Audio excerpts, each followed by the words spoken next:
होने दो, सितमगरों की अगर भीड़ है तो होने दो, जो अहले हक है वो तादाद से नहीं डरते। सितमगरों की अगर भीड़ है तो होने दो, जो अहले हक है वो तादाद से नहीं डरते। वो जिनके दिल में शरीयत का नूर होता है, किसी फिरौन और शद्दाद से नहीं डरते।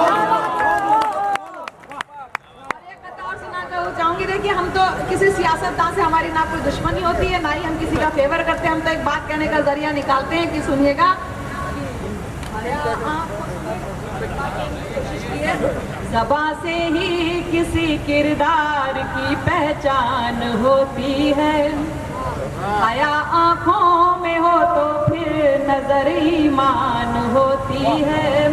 गुरूर अल्लाह के नजदीक शामिल है गुनाहों में, गुरूर अल्लाह के नजदीक शामिल है गुनाहों में, कवल के सामने झाड़ू की ऊंची शान।